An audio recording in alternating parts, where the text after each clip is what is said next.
So, I know I'm looking dead at the camera, and I'm always fixing the microphone when I'm doing so.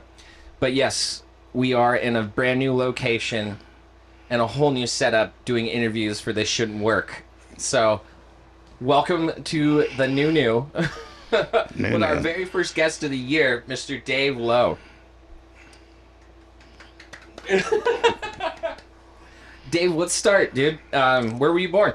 Right here in Reno, Nevada. Reno, Nevada? Native, baby. I would have guessed something different, man. Right here in Reno, St. Mary's. St. Mary's? Yeah. Right.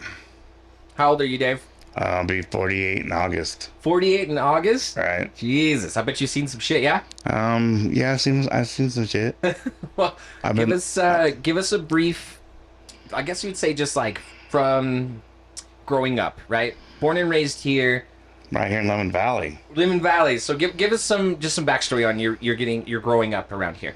Lived in Lemon Valley till I was about 17. Moved to Sun Valley. Started a family. Moved to Stead. Raised my family. And then shit happened and here I am. Okay, see, I mean, my story is pretty. I went to college for. I went to ASU and a tech school in Arizona for a few years, but yeah. other than that, I've always lived here. When you said like a few years, do you mean like Out of high school. Yeah. Did you actually like get a degree or? Yeah, I have a associate's degree in auto mechanics and a bachelor's degree of science in autotronics. But my shit is so outdated, dude. That's so outdated. Cool, though, bro. So outdated. Yeah. So what did you like work on at that time? Like, what were they teaching you in school? It's a mechanic's job. It's just was it just engines? Like, was it just regular? Everything. Everything. When you go to tech school, it's tailpipe. Headlight to tailpipe. Damn. I bet you don't do that anymore, huh? So like, it was at the turn of like in the '90s when cars were going from carburetor to throttle body to fuel injection. You only had like 1 day on carburation because it was like, and it was at the time of change. Yeah. So yeah, my knowledge is '90s based.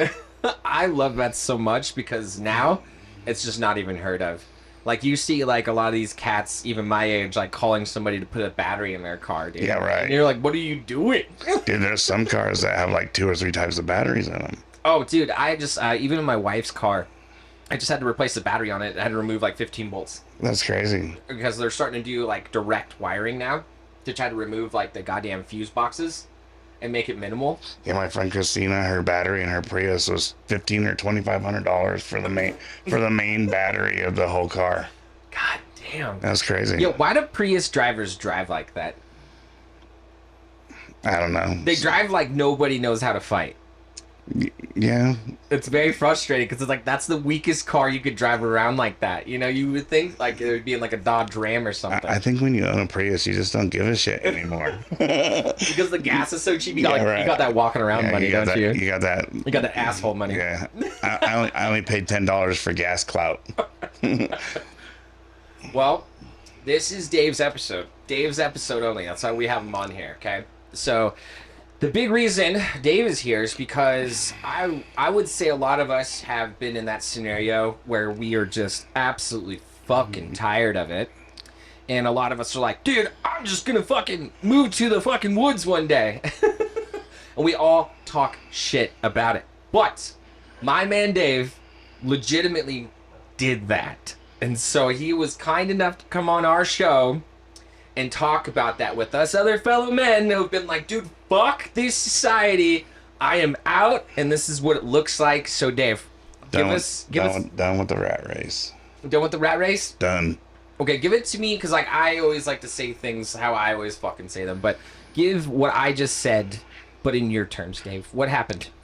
I don't know. You just had an epiphany one day. Like, why am I working? Why? I have nothing. I had no responsibilities other than paying bills. And you just had that epiphany and you're just like, dude, I am done. Sold everything, bought a camper, took my dad's truck, put it all together, and the rest is history. At what age was this epiphany? I went on the road full time November 2022. 2022? 2022. So this was after COVID. Yeah, after COVID. Damn. Was that it? You think that was the breaking point for you? Well, I was still at the end of my depression. So something that there was another thing that clicked too at the depression. Let's talk about that a little further, okay? Because I know a lot of men have a hard time talking about it, but depression's a real fucking thing, right? And a lot of people always like, well, what's wrong with you? And you're like, fucking everything, But you don't know how to like interact with it. What does depression look like for you, Dave? I don't know. Depression was isolation, like bad isolation. Like didn't do nothing for like 10, 11, 12 years. Just sat at home and wallowed in it. So we were having years of depression? Well, my son took his life, and that's where it started. Now, I feel like a total dick because I don't want to be like one of those, like, hey, I wasn't listening to you by any means, but I knew we were going to jump into that. Would you feel comfortable talking Yeah, about I'm this? good. I'm pretty, I wouldn't say I'm okay with it now, but I'm pretty healed from it. I feel you on that one because, like, I had to be open and honest on this show about, like, also, like, wanting to take my own life, but still sticking around and, like, kind of the remnants of what I left. Right. And because, on your way out, you don't give a fuck. Right. You're just, No, I've thought about it. I carry still carry guilt, but there's nothing I can do about it. So I just let it be there. Yeah, that's how I can tell people too. It's just there. Yeah. I can talk about it. I'm comfortable enough to talk about it now, but it's still Right. uncomfortable. No, yeah, right. So how old was he? 16. Jesus. Right. That's what this tattoo is. It's a drawing of his. What do you think pushed him there? What happened? Dude, we don't know. Was it just like one day? Just one day. Got a phone call. So you remember the day of the air race wreck when the gallop? That was a very horrible. That's the day that it happened. Jesus, dude. So we were already in the hospital when all these people were being rushed Fucking flying into. A lot of people don't remember. Like, people fucking died, dude. Yeah, like nine people died in that air race I wreck. feel like no one remembered that. But like 80 people were like really been like dismembered. Yeah, dude, it was bad.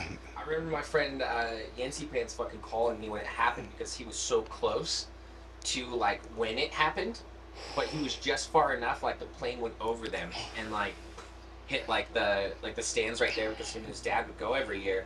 And he was like, Nate, I think it was the first time I've seen a human body part fucking Yeah, it was crazy, because it was dude. something so gnarly. Like Dude, it left like a 9-foot deep hole that was like 15 feet in diameter in the tarmac. Jesus It was wild, dude. Yo, hey, shout out to all those families. Rest in Yeah, man. peace. Our condolences. Jesus Christ.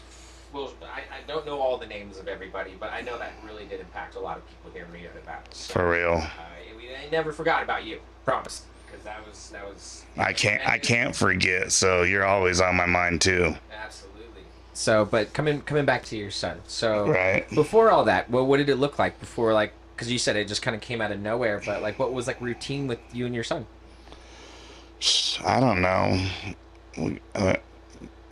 He was the first, so it wasn't always the best. So he was your first son? And me and my wife had split up at the time, so there was a bunch of that shit going on. So I don't know. It was kind of rough. I don't know. I was a distant father for the first one. Guilt. That's the guilt. Yeah. But I mean, you guys still talked, and you still tried to stay in touch. Oh yeah, shit. We went fishing just a couple of days before all this shit happened. Yeah. So I mean, did you try to like shed any light? It was like, dude, I had no clue. School sucks. No ass. clue. Like this girlfriend I really seen fucking cheating on me, and I don't know how to mend a broken heart or nothing like that, bro. And a cryptic ass note. He left a note. Yeah, dude, it still makes no sense, but so it's weird. Weird. Is that something that resonates in your mind often? I don't so much think about the note, but just it was just weird. Was there any blame in this note? No. Interesting. So dealing with that, did you have to find him? No, he did it at his just at a friend's house.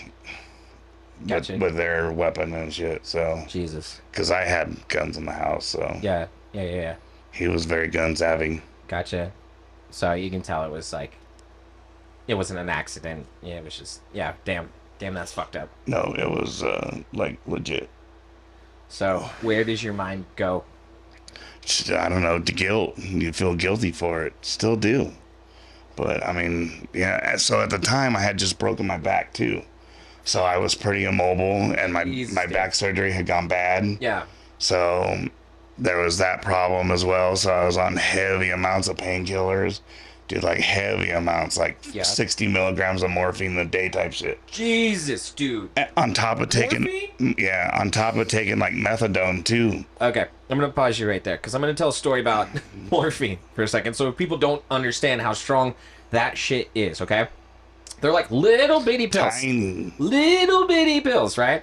I had a stupid ass friend in high school take one. He was like, bro, I'm just gonna take this fucking morphine and we're gonna go to gym class. Motherfucker turned blue. Yeah, dude. Stopped breathing. And they had to go fucking resuscitate his ass. So, don't be stupid, kids. That's strong ass shit. Anyway, sorry. Yeah, it's like, it's pretty strong shit. Yeah, dude. But I was getting 50 milligrams and I could take 4 a day. That's heavy, bro. On top of methadone. But like it still functions. On top of methadone. And still function? And still function. You were having conversations with people and so shit? I've overdosed. I overdosed twice. Jesus, because I was on so much pain medication. So talk to me about overdosing. What does that look like on pain pills? I don't know. You don't know. You don't know. But like, you came out of it. They obviously had to tell you what was going on. Well, so the one time I came out of it on my own, but I don't know. I didn't get checked on the whole time. There's I don't know. There's just some things I just don't want to say out loud, but it's tough. I'll share some stories with you. There's some disconnect in my family, so there wasn't a whole lot of support where support should have been. So yeah, I think I just got lucky. I could say I got lucky on a few of them. Yeah. So, and then the other time, my buddy Narcaned me. Whoa. So he saw you. You guys were rolling. Have you ever seen videos where people do like the nod, where you're not at, or the fentanyl Tai Chi and shit? Yeah. I was there. Jeez. You just gone. It's like someone flicks a switch. Yeah. And lights off, dude. You're just too fucked up. And you're just gone. Fuck, man. And then you don't remember anything. I would say mine happened with cocaine. I haven't really told people about that one. Damn, I've done a lot of coke, but never overdosed. Yeah, like I woke up to like my door just being absolutely annihilated in my fucking my master bedroom, and there was just blood down my face. Didn't know what happened. Didn't know what was going on, and like all my friends had to like piece in like you scared the fuck out of everybody, and everybody left you there because you were like being super violent. It's crazy. And I was like, that's not my MO. I'm not a violent person at all. So that was like one of the biggest wake up calls. And that was when I told you when I was drinking like a fifth of alcohol. Fifth a day, yeah. Dude, that was my come to Jesus moment where I was like, hey, I'm gonna attempt to get sober from alcohol for a little bit. Obviously it didn't last that long. I did like 30 days, but I went back to try to drink a fifth of alcohol, completely blacked out and was vomiting for a week. And I would say that damn near saved my life. So I just went back to like try to casual drink. So yeah, it was pretty hell weaning off the pain meds. So talk to me further about that one, right? Because you're getting off pain meds. Was that after the second overdose? Oh no, that was all part of the epiphany of why am I fucking. So I worked and shit the whole time during this. Where were you? Okay, so first overdose, obviously we're still using. Second overdose. Still using. We were still using pain medication. Is the pain medication I took on a daily basis for my back. I still take pain medication on a daily basis for my back and legs and shit. What does recovery look like for that? Like, is it in the future at all, or no, I don't. Can they help you with that at all? Like naturally. I'm not gonna let anybody cut into me anymore. I'll just keep doing. So you've already had surgery and everything already? 2 of them. Jesus, man. I'm fused from S1 to L3 levels, so 3, 4, and 5. So yeah, 3, 4, and 5 I'm fused in my back. I'll put it up right here. Yeah, right. Bing, bing. Yeah, I got like a 14-inch scar up my back. That's about that wide. How did we hurt our back? I fell out of a truck at work. Oh, You landed straight on it? Yeah, so the way I land, so when I climbed out of the truck, my toe hooked between the tailgate and the bumper, and I didn't feel it because I had steel toes on. So when I stepped off the truck, you know how you just casually jump off a truck? Well, I jumped off the truck like both legs are coming. But that one leg stayed stuck and it pivoted me down, you know, like a pendulum effect, and I landed like directly on my tailbone. Oh. So, and then my spine just like collapsed. Yeah, it was pretty painful. It took the wind out of me. Dude, I hate that we share a lot of similar stories. So yeah, and I've been fucked up ever since. Because I hate that I know what that feels like, because I jumped off the knitting factory stage off and like was like Oh, mid shit. backflip, and I landed on my tailbone on their concrete floor. Damn.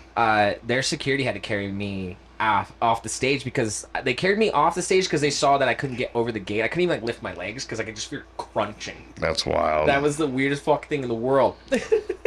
But they were doing an encore, and like the fucking guys that were like holding me, they were like, I was like, just drag me back up there, man. That's They crazy. dragged me back up there, and I waddled to the front and just like wheezed through the last song that like everybody liked. And by the time I was just like tearing. Like I could feel like a blackout moment because of the pain. Yeah. And the shout out the security guards at that time. They Right. fucking caught me, dude. And when they caught me, they rushed me down to like the green room and everything. And I mean, this part wasn't cool because they fucking pantsed me, like, because they were like, "Well, we got to see what's going on," like without like, you could tell they were on like, "I gotta fix this guy" mode. Didn't even think about it. We're in the green room. Everybody's back there, full dick out, full ass out. I'm just Nice. like. And I'm just like in the most pain of my life, and then like throwing me on my stomach, you know, so they can go get ice to put on my ass. But as they were pantsing me and throwing me on my stomach, you hear everybody not going, "Ew, tiny penis." You hear, "Oh fuck." The whole room just goes, "Oh fuck." And I go, What was that instantly "Is it breathe? that bad?" And they took a picture, dude. You can see like it looked like where like my tailbone came out of my skin. And it had blood and red around it. And then it was Damn. just like this big circle, like this big bruise, like somebody had fucking painted a circle. on That's my ass, crazy. dude. And I don't have a big ass or anything. So I bruised, for but not that everybody to, like, bad. block out that I was like fully almost fucking nude in front of them because the injury was so bad was even more frightful for me. But that recovery was the worst, dude. Yeah. Try having your whole back muscle cut. Yeah, I right down the couldn't middle. even imagine. I couldn't even imagine. So that whole back muscle. That just right makes me cringe to Yeah, think right. about that, because like I didn't go get that checked out at all. Some people, they do it through the front. Ugh. You know how much you have to cut through to get through the front, dude? They just move all your guts out of the way. Yeah, they always like in movies. It's like you can just stab somebody. That's, Yeah, that's not true. oh, dude. shit. You gotta stab. You gotta stab like a motherfucker. Right. Don't ask how I know this. I'm just kidding. But damn, dude. So, when they were giving you analyzation on your back, was the first thing they were going to like, "Hey, we're gonna do surgery. Like, Yeah, this just has to I happen." couldn't feel my legs. There was my spine had crushed, like little tiny pieces and shit. So they had to like It was move. particleized. Well, I mean, it's a crush. You know, your bones are crushed. You know, like have you ever seen a crash wall compact? You Yeah, know, dude, I didn't know it could do that. yeah. It's like Just from a fall like that? yeah, and your L spine is like all your shock absorbers now. So like standing for long periods of time, dude, going to concerts, dude. By the time a show's over, Just faded. I'm so done. Why My it's done? feet and legs and back hurt so bad. Dude, this is what this is And why I go to a lot of fucking shows, dude. Dave's a fucking G, bro. Bro's in all this pain and still like, dude, you know what? Fuck the rat race. I don't give a shit. It's fucking awesome, dude. God damn. But yeah, So, now that we know we're still using, and you said coming with this epiphany, right? So, when was the second overdose? I just sitting at home with a friend. No, like Just- when? What time? Because we Oh, know I 2022 don't is when know. you said, fuck it all, go to hell. I don't know, maybe How many Tuesday. years before that? Maybe a couple, 2 or 3, sometime the beginning of COVID, maybe. Damn, so was it, would you call it heavy? Well, I was just taking my pain medicine, and you know, you take your normal pain medicine, and then you hurt, so you take a little bit more. You hurt, and so, oh yeah, it's been an hour, it's enough, you know, and you just take a little bit more. It wasn't intentional, It's not like I went, fuck it, I'm checking out. I just took too much pain meds. Eesh. That's scary, man. But I had Narcan. I knew it was a possibility. I still carry Narcan with me. Yeah? Not for me. I mean, maybe for me, but I'm pretty careful with it now. So. Yeah, dude. And I don't take like hardcore opiates anymore. Just tramadol. Damn, dude. Well, I'm glad you're still here. Which you can get in Mexico. Don't tell them that. I can't be known for like people like, oh, well, Nate Show said. Right. It's not illegal. No, I got you. I just don't do doctors anymore. All right, Dave. Now we get to jump into the juicy shit. Okay, we got to catch up. We know about all your injuries. Very fucking horrible things, man. Like it's very inspiring to see you still such a strong fucking dude. You know, like, and you sharing this with me, I know I'm gonna carry this like for fucking ever, dude. Like, thank you for being my friend. You know, Yeah, like, no problem, man. Because like Jesus, dude, we haven't even cracked into half of it yet, and it's already heavy.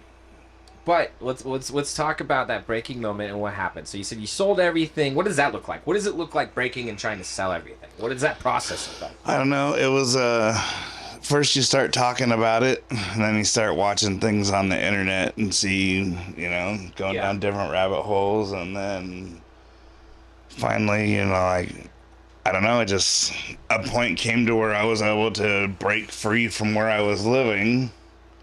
And time was it just seemed to work right at 20. Was your lease up? Yeah, that, and my brother was ready to buy a home and all that shit, and so. What was your living situation like before that? Me, my dad, and my brother in a 3-bedroom house. Okay. For about 10 years. That's a lot of testosterone, bro. I don't know. We're all pretty independent people. Yeah. What's your relationship like with your dad and your bro? Pretty good. I mean, typical brother things, Yeah. We have our brother moments, but, I'd take a bullet for him. Dude, my brother... Like right now. One of my best friends. Right. No, me and my brother are pretty tight. That's cool, man. What about your dad? What was that like growing up? He's a hard ass, Yeah, Marine. Oh, crane eater? So, did time in the Marine, time in the Navy during Vietnam, so. Damn, he did both? Yeah. Did he try to go like SEAL, or was he just It was a CB. Did construction battalion, like they would like lay roads through the jungles and shit and clear way for tanks and build bridges over. These men have seen creatures that are not in books yet. Yeah, man. Can you imagine clearing like those fucking, even in Vietnam and shit, dude? Yeah. That's fucking terrifying. Yeah. I've been digging deeper into that bullshit war, man. As far as like my dad's got some stories. What it's done to like our just to our troops alone, coming home. Like, man, that. Yeah, my kid's in the military now too. It's like horrible, but now it's like it's kind of more celebrated, I guess. Yeah. It's very interesting because like my little bro is also in the military too, and it's like the new set of troops is very interesting because they are also like, hey, we're ready. Like, we'll do it, but we don't want to. Yeah. That's a very weird thing to hear out of, like, first to fight, like, want to fucking kill monger type dudes and being like, we'll use it if we have to. You're like, okay, that's a totally different twist on things, Right. What do you mean not trying to fight the world's battles, right? Well, that's cool. How old's your dad? My dad is 77. 77? Right on. What about mom? Mom's mid 60s, 60, let's see, 65, I think. And do we talk to her often? Yeah, talk to my mom all the time. I got a good relationship with my mom too. I'm pretty solid with my parents. Oh, that's out. I mean, yeah, it's all right.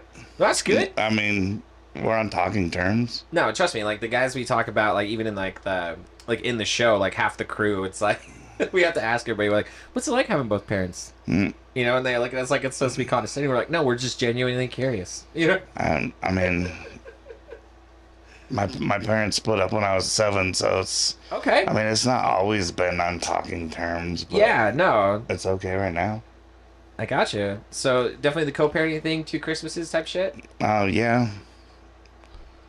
Yep. Yeah. On and off, just depend.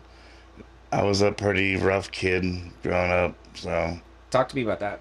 I mean, just shit starter, always in trouble. I got bad ADHD. Yeah. You know, hella authority defiant. What was school like for you? Shitty. Shitty. I did graduate though, did graduate? so That's there good. is that. So Suck at society. yeah, right. And I did pretty good too. I had like a B average, like 3.1, something like that. Damn. But I was still a major fuck off. Major fuck off. Now, do you still think that applies today? I mean, yeah, I'm a major fuck off. I try really hard to fuck off now. Now, what's crazy, I always like to ask this too. I run wild. Is because me as a man, like even I'm getting older, it's like, you know, trying to make new friends and everything like that. Do you still have any friends from high school that you talk to? Well, not same high school, but yeah, I still have a friend from in my late teen, maybe early 20s. But yeah, no high school friends. I'm a loner, dude. I've always been kind of a loner. And just not very people-y unless I'm partying. Hey, I feel that, man. That's been the hardest thing about not drinking is like trying to be sociable with people. It's hard. Like I grew up here and I hang out by myself. And I got my other friend that I hang out with. Well, you're welcome here anytime. Yeah, I mean, shit, you're like 2 miles from where I'm at. Yeah, dude, talk about my backyard, dude, because you're like looking around and like saying all this cool shit, dude. Where your backyard is, so where that big ditch is here behind your house, I think there was more mountain there. It's been cut back. Yeah. But just along the mountain here, there used to be like a dirt road that you could go out to the Stead pits. But right around here on the backside of the mountain here where all those houses are, there used to be like a junkyard where people would junk all their shit. Yeah. Trash, whatever, your shit you didn't sell in your yard sale, lawn clippings. And then we would go over there and shoot it up. That's so humbling to know that like behind my house just used to be like a firing pit and a landfill. It makes me feel good. Yeah. Because it makes me feel like no one's gonna like try to like fill a house behind me. Yeah, probably like another quarter mile you would have been in the Stead pits. Damn, bro. Well, don't tell people that. It's just where we used to ride dirt bikes and shit. No, you can hear him out here all the time, dude. One of my besties from work, his name's Kevin. He actually lives down the street from me, and that was like one of the cooler things. But motherfucker's like, I bought this goddamn fast ass quad, and I'm like, why? And he's like, I don't know. And this shit's fast as fuck. He's like, I already fell off it, and I'm like, yeah, my brother's got a quad. You gotta be careful on that shit. You won't catch me on that. I'm 36. I'm too tired for those things. I rode dirt bikes and shit. I'll drive a car. Yeah, I prefer four wheels. I'll drive a car. Yeah, I raced cars for a long time, so I prefer four wheels. So, speaking of cars, dude, let's talk about your baby, dude. My truck. Yeah, dude. Okay, so you sold everything. You bought a camper, bought a truck. Fucking. I kind of acquired the truck from my dad. What do you mean acquired? No, I mean he bought the truck. And you were just like, hey man, I'm leaving. Yeah, it's pretty much how that happened. And you just took it? I mean, it's still titled in his name and shit. Dude, so my dad is that's a G, bro. Yeah, so it's nice. I still pay for everything, Well, no, you said you modded it out. Talk about the mod and everything you did, especially for anybody that listens that like wants to do like a home rig or like a driving rig. That would be pretty tight. It's still small. It's a 95 Dodge. Yeah. It's 1500 with the 360 gas engine in it. Mm-hmm. It's got a small cam in it. It used to have headers in it, but I got tired of them fucking leaking, so I had my guys put just the stock manifolds back on. Still has 3-inch catback exhaust. It still sounds pretty good. I'm done with the headers, so just too much. Every year I got to put new gaskets on it, and I just can't wrench like that anymore, so I got to pay someone to do it. Yeah, dude, especially with your back. I'm shocked. I can't. I can sit on the ground and do my brakes, but bent over the hood, I might be able to knock a water pump out, or I've done my radiator. I did my radiator in the eye of a hurricane. Knock a water pump out. Yeah, but it's easy. It's easy on my truck. It's an old ass truck. I told you, dude. I went to school in the 90s for working on 90s cars. Silly though, dude. To say like I'm just gonna knock a water pump out. Right? I mean, as a mechanic, dude, you get paid 2 hours to do a water pump, whether you do it in 20 minutes or 4 hours. Yeah, no, that's fair. So I I'm trying to get this shit done in 30 minutes so I can go have a fucking cigarette and a beer. I don't know, dude. I feel like I'm one of the rare 36-year-olds that know how to do drum brakes. I mean, yeah, drum brakes are easy. I don't even need special tools for that shit. Dude, that was a learning curve. Just a pair of vice, just whatever tools it takes to get into the drums and a pair of vice grips. I didn't know they could fuse in like that. Yeah, so, well, are you talking about like on e-brakes for cars? Well, mine's a 2004 Saturn Ion. Oh yeah, love Saturns. So me and you're still rocking in the same neighborhood of like, why do you drive that, Nate? Because I can work on it. Right. You know, like, that's why. I'll drive that thing till the fucking wheels fall off. I'm surprised you can still get parts for it. Oh, dude, it's so easy to find parts for it. It's great. You can go to Pick and Pull. You probably find a bunch. I had a little Saturn SL2 until I blew the head gasket on it. Dude, how'd you do that? Doing dumb shit. Damn, bro. I was like, it's hard to do that on those. Like, you have to like not change the oil ever. Yeah, mechanics' cars are pretty shitty because we work on everyone's cars and then we don't want to work on ours. Yeah, no, I do take care of my truck, dude. I spend a lot of fucking. That's like your house now, right? Right. So yeah, I just had the rear end rebuilt in Texas. Grenaded the rear end in Texas. Dude, that shit was a wild ride. So, let's actually dive into that. I want to know, because the rig's sweet. You said it's a camper, so it just sleeps you, right? I mean, so it's, when they were marketed, it's for a family. So there's a queen size bed at the top. Yeah. It's a truck camper, a slide in truck camper. Uh-huh. It's a smaller model. It's an 8'6". Yeah. So the floor is 8'6" long. Okay. And then there's a queen size bed at top. It's about the size of this place, by the way. No, shit, no. You could fit 2 of my campers in here. Well, as far as the 8 feet goes. Right. So, but there's a little sink and a 2-burner stove, and then a small, what they call a wet bathroom. Like if you were to take a shower in there, you just close a whole curtain and just. Now, you said that, like, you were like, when I was talking about like the bathroom and stuff, like being out in the middle of nowhere and everything, you were specific about having a wet bathroom. Can you explain that to me? So yeah, just somewhere to shit without digging a hole and shitting in the ground, you know. I wanted to have a bathroom. Yeah. I mean, I guess just some things in life you just don't want to give up. I know lots of nomads that travel without bathrooms and they do just fine. I just didn't want to be part of that club. No, I get it, man. So I mean, it's cool. It was one of my must-haves. So what's the amenities in there? I only shit in my bathroom. Yeah. So you can shit in there. Can you shower in there? You can, but the shower fills up the black tank, so that limits the amount of time that I can use. So I can go about a month without having to dump my sewer. Okay, that's okay. Wow. Longer if there's a bathroom around. So how do you dump? But your I only shit in there to go to a truck stop or a RV park. So they already have places set up for that? Yeah, there's RV dump stations. Gotcha. A lot of national parks and campgrounds and shit have them. Now, did you do any of this research before you said, fuck it, I'm out? Or did you just say, you know what, I'm just going to do this on a learning curve type shit? I mean, I decided what kind of rig I wanted, and, you know, that's why I got a camp. I wanted 4-wheel drive. I wanted a little bit of overland capability. Definitely couldn't afford an overlander. You know, I don't have $800,000 for an overland. And I didn't want a van. I didn't want a pull behind because, you know, you're limited to where your rig limits to where you can go. Yeah. Having a 4-wheel drive truck, I'm still able to get on some of the rougher places, the more remote places. So that's why I went with a truck camper. Gotcha. And it's supposed to be lightweight. If I had a bigger truck, it'd be a little bit better. Gotcha. But I make do. Now, it's been modified. Assembled truck. It's 2022. What was the first place in your mind that you were going? I went to Slab City. Talk to me about Slab City. Slab City is an unincorporated off-grid community in Southern California. It's an old abandoned military base where just the concrete slabs were left behind, and that's where it gets its name. So it's just people that live out there free. I mean, if you look it up on the internet, it's gonna say the last lawless land in America. There is law out there. The cops do come out there. It just takes time for them to come out. Yeah. Sometimes they come out and harass people. It just, but the cops do come out there. What there isn't out there is no building codes. There's no rent.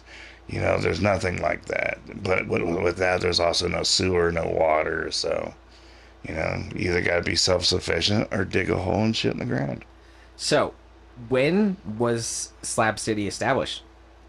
Shortly after they closed Camp Dunlap, somewhere back in the early 50s. Damn, it dates back that far. Yeah, it's way back. Slab City is famous for Salvation Mountain, Mm-hmm. which has been in a ton of videos. It's been in video games. The Range has been in video games. Grand Theft Auto. Yeah, movies. Lots of movies. Right on. There So, actually there's some. Is that how you learned about Slab City? No, I know somebody that lived there. I was a moderator on their YouTube channel. So was that always part of the plan? No, it's just somewhere I wanted to go, and it's just somewhere I've gone back to over and over again. You build friendships and stuff. I help do, work at a community center there that's called the Care Club. So What is the Care Club in Slab City? What is that? Let's plug them. So the Care Club is a place that anybody can go to in the Slab City and get a meal on Sunday evening. It's very cool. So What kind of meal? Whatever is being prepared. Very good friend runs it. It's a very cool operation. It's something I'm very glad to be a part of. Is there a way to donate to this place? Yeah, you can go look up. Let me look if you don't Well, mind. it's okay. We'll put all the links at the end of this episode. Right? Yeah, Slab City Care Club. Yeah, Slab City Care Club. We love to support those type of things because we Yeah. like people to eat, feel comfortable in their own skin, and live in this lifetime the best they can because life is always They get. horrible. Yeah. But don't let them take your minds. Yeah, everybody's welcome to the Slab Club. When you come to the Care Club, your beef ends with anybody there. As long as you're neutral at the Slab Care Club, you're welcome at the Care Club. Their motto is "We care if you care." That's tight. So, We care if you care. yeah, That's got to be the slogan, dude. right. So yeah. So you pull up to Slab City. Do you have to check in with anybody? Nope. Does anybody check you when you get there? Nope. So how do you get there? You just drive in, Drive in. and that's it? So if you wanted to go to Slab City, you would drive in, you find a piece of ground that's not inhabited, you kind of check out your neighbors a little bit, you make a barrier, and boom, that's where you live. I mean, it really is that simple. How quick until somebody approaches you to try to get you on like the bartering system? I don't know. Could be while you're setting up, could be weeks later. It just depends on how friendly you are. There's all kinds of community events that happen in the wintertime. That place is thriving. So you were talking about everybody leaves summertime, right? yeah, it gets hot there, like 130 degrees. 130 degrees? It's in the lower part of the Sonoran Desert. It's actually called it's not part of the Sonoran Desert. It's part of another desert system, but we'll just say lower Sonoran Desert. Okay. It's below sea level. Yeah. It's hot. And you said there's no water, like running water, no actual natural water or anything there's out canals and hot springs, but it's not like water you can drink. there? Hot springs in 136 degree weather. Right. That's evil, bro. Right. Well, that's very cool that people do tend to find salvation out there, but when they have to shut it down, does anybody actually like have the capabilities to stay out there year round? Yeah, lots of people do. There's probably a community. Even the 136? Yeah, there's probably a community of 200 that stay out there all year long. How do they beat the heat? Swamp coolers, same techniques that people use in the Middle East to stay cool. Shade. When you build your structure, you do shade on shade so that there's layers and there's air gaps in between it. It's pretty creative. Adobe. What? 12-inch thick Adobe will hold out the heat. Really? Dig down. So, damn. How do people like? Okay, so the people that have actually stayed out there. But through people all do this die. stuff- Yeah, I would assume so. Actually, a good friend of mine died this first year there. Yeah. So trying to stay, just went and took a nap on a hot day, never woke up. So it happens, but yeah. I think it was like 12 last summer died there.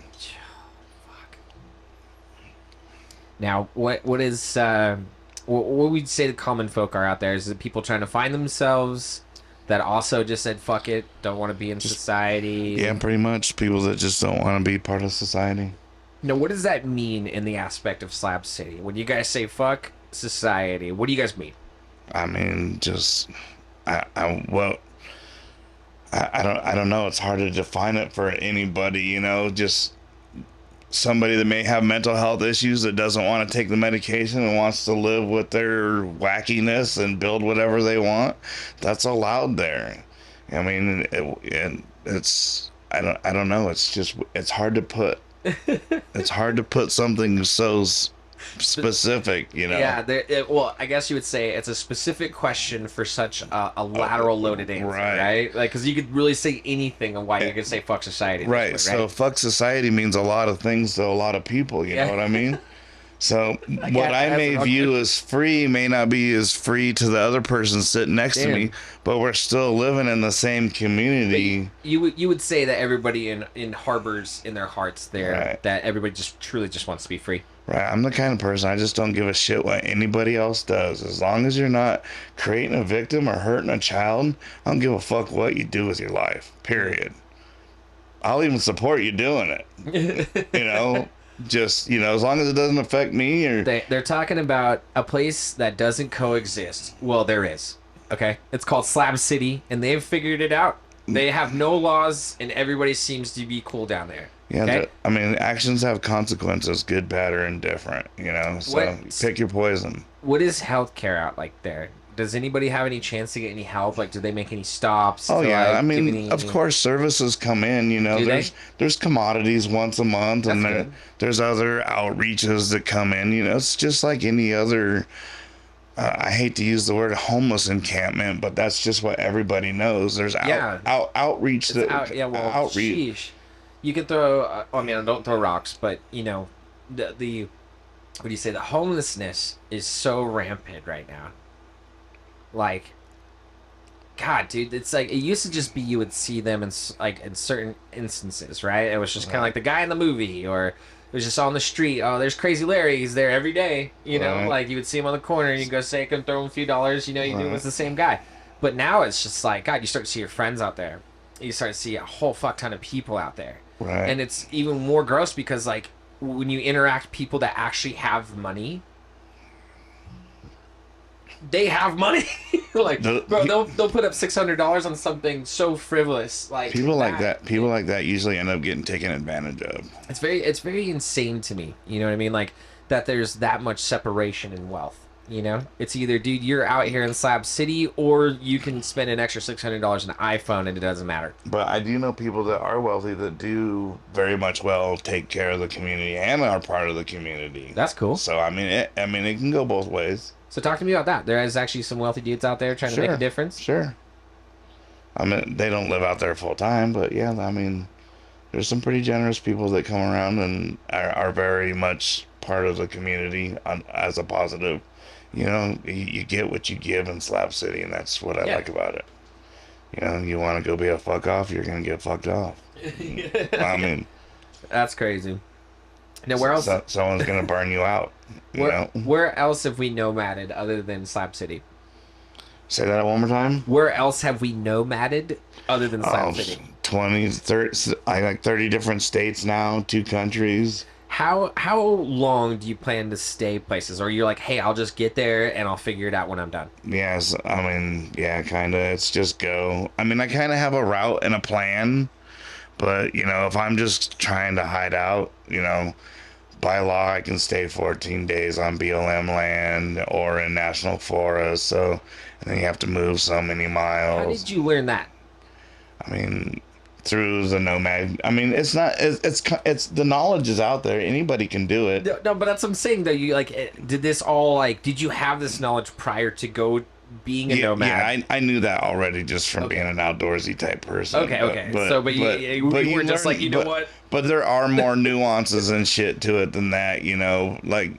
So, like, if you're not, like, building bum camps and, you know, building structures and having all these shopping cart shit that you're finding in the dumpsters and bringing them back to your spot, if you're not messy like that and just have a camp, you know, like a hammock up on the tree, and you happen to stay there for 3 weeks or something like that, and a ranger has noted it or something, they're not gonna fuck with you, dude. As long as you're not trashing the place and Damn. cutting out resources, and you've clear cut all the dead trees within 10 miles of your camp for firewood, Just or having building a log cabin. Like, yeah, no fuck it. shit. If you're respectful and do it right, I don't know. I've never been fucked with, so That's good. never. That's good. And I try to be the tourist and not the nomad when I'm out doing that. Yeah. Because it's easy just to be like, dude, I don't know. I'm just out here camping.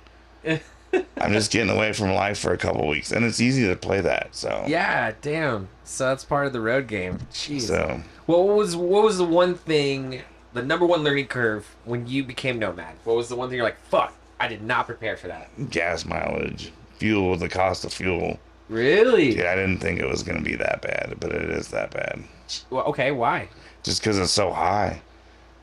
My truck gets shit gas mileage. Yeah, damn.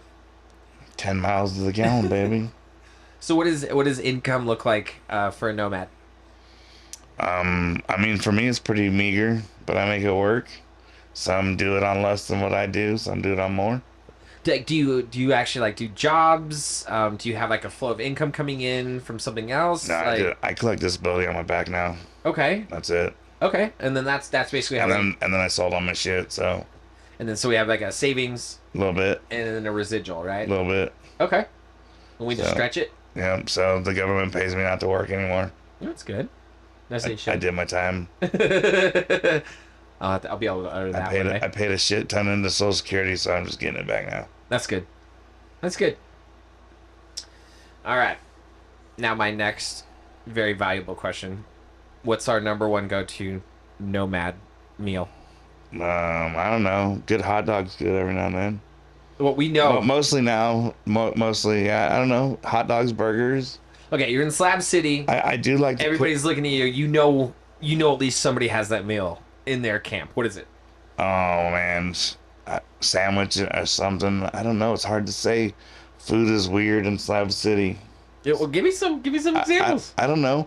At the Ponderosa, the cook there makes a dinner every night for everybody. So if you're part of the meal plan or live in the camp, you can have dinner every night. But it's whatever he makes. Could be schnitzel. It could be fried chicken. It could be a burger. It could be, spaghetti night. Or every Tuesday we have chili night where they make a giant pot of chili and turn on the stage for open mic night and have a hot dog and some chili or a chili dog, and anybody that plays on stage gets to eat for free. So you would say your number one go-to is a Nomad hot dog? Sure, why not? I stop at Costco a lot. Dude, those Costco dogs, you know what I mean? So if you can't get full eating the samples, you just get a hot dog. Okay. So part of Nomad is having a Costco For me, it is. subscription? For me, it is. What about, I hear a lot of people do like The gas is usually. what's it called? Like a Planet Fitness? Yeah, like I a just thing do. so you can just pop in and shower whenever. Sorry.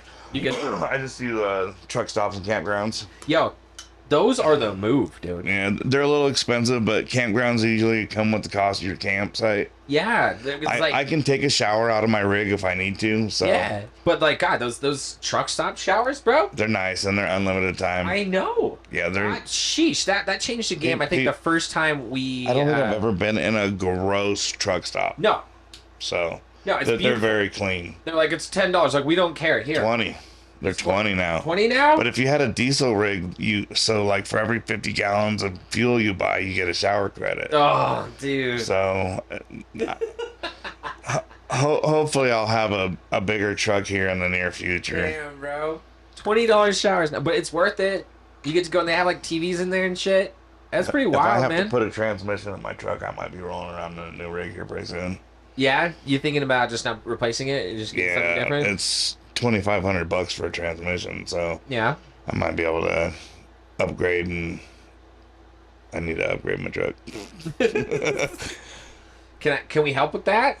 I mean, if You you have like want, a GoFundMe or something? I don't have anything like that. Dude, we I should mean, do something cool like that, dude. I mean, Can we make it like a hot dog shirt and be like, hey, you buy this, it goes towards that would be dope as Dave's fuck. truck. I mean, donations, there ain't no nation like a donation. No, that's why we actually really brought you here. Is we want to understand the hot dog obsession. I don't know, bro. Dude, it is literally the funniest thing, and it makes my week literally turn.